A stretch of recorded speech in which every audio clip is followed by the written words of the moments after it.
Bienvenidos a la consulta de psicoanálisis. Mi nombre es Virginia Valdominos y soy psicoanalista del Grupo Cero. En el vídeo de hoy vamos a hablar sobre la histeria, en concreto sobre el mecanismo psíquico de los fenómenos histéricos.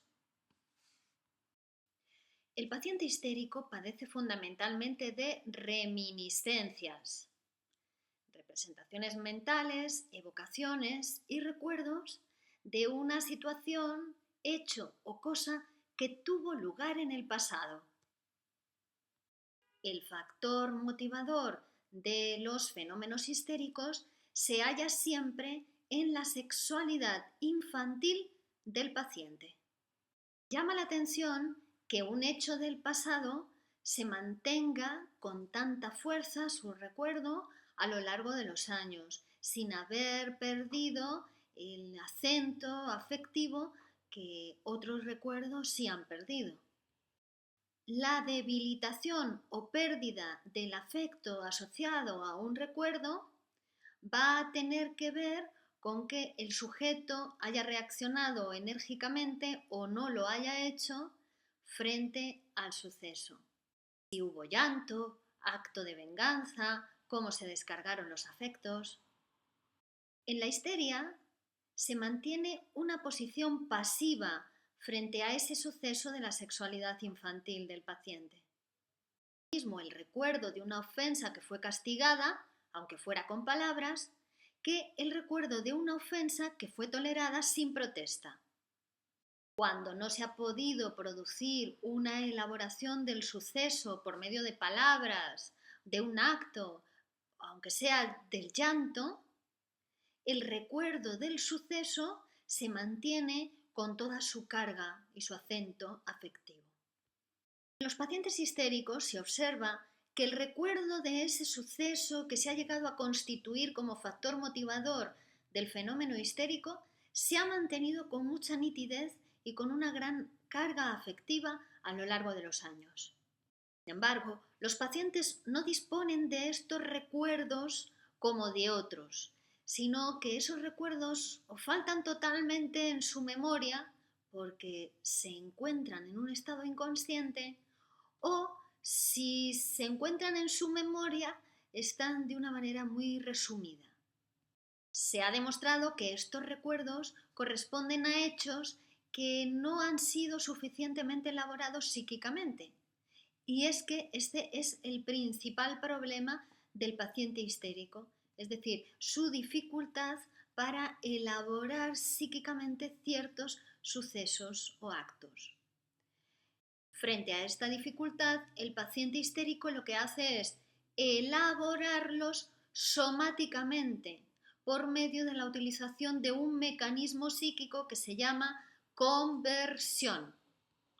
Es decir, el paciente histérico tiene dificultades para elaborar psíquicamente determinados sucesos y por medio de la aplicación del mecanismo de conversión lo que hace es elaborarlos somáticamente, a través del cuerpo o en el cuerpo.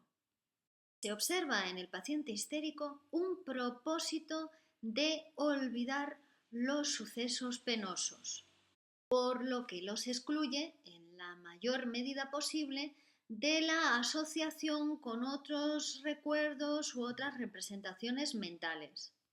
Podemos decir que las representaciones devenidas patógenas se conservan tan frescas o tan cargadas de afecto porque se les ha negado la posibilidad de elaborarlas psíquicamente por medio de la asociación con otra serie de ideas. Este mecanismo psíquico que el paciente histérico utiliza preferentemente, por el medio del cual esos recuerdos, evocaciones o representaciones mentales que resultan penosas o dolorosas se apartan de la posibilidad de elaboración psíquica o de asociación con otras ideas, se le denomina represión. Es decir, los síntomas de la histeria surgen como consecuencia de ese intento del paciente de defenderse de una representación que le resulta desagradable. En la histeria, estas representaciones mentales tienen un carácter sexual y están en relación con la sexualidad infantil del paciente, a la cual el paciente mantuvo una posición pasiva que produjo en él una excitación. El mecanismo psíquico en la histeria entonces sería, frente a un acontecimiento penoso para el paciente no quiere saber nada de ese suceso, se defiende de él y entonces reprime.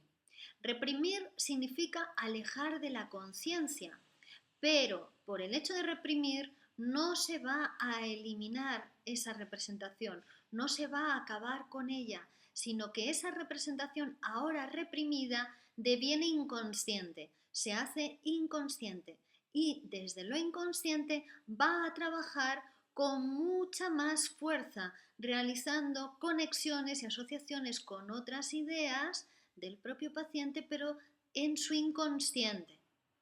Por eso que el paciente histérico no puede acceder en su conciencia a esa representación patógena motivadora del fenómeno histérico, o si puede acceder a ella en su conciencia, no puede acceder a la conexión entre esa representación patógena y el fenómeno histérico. Aparecen como desconectados, ni siquiera puede sospechar que esa representación patógena está asociada causalmente, que es un factor motivador del fenómeno histérico. No, el paciente no puede sospecharlo.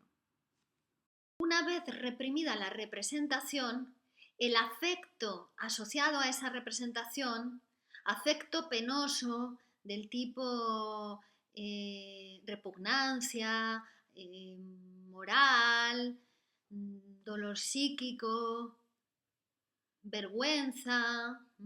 Este afecto penoso asociado a la representación, que no puede reprimirse, puesto que los afectos son irrepresibles, ¿cómo los elabora el paciente histérico? Por medio del mecanismo de la conversión.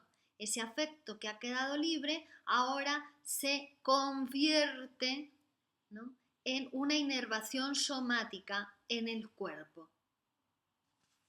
Eso es a lo que llamamos conversión histérica. Es decir, que los síntomas histéricos están sostenidos por una frase, una representación verbal que puede no ser accesible para el paciente o que está desconectada del fenómeno histérico, aparentemente. Será en el proceso de su psicoanálisis que el paciente va a poder construir esa frase que sostiene su síntoma. Es decir, esa frase que sostiene su síntoma va a poder producirse por el método de interpretación-construcción. Hay que construirla en el psicoanálisis del paciente. Los síntomas y los fenómenos histéricos no se curan con medicamentos, sino que se curan con psicoanálisis. Si desea comenzar un psicoanálisis, puede contactar conmigo en el teléfono 91 125 77 47 o a través de la página web www.virginiavaldominos.com. Continuamos la próxima.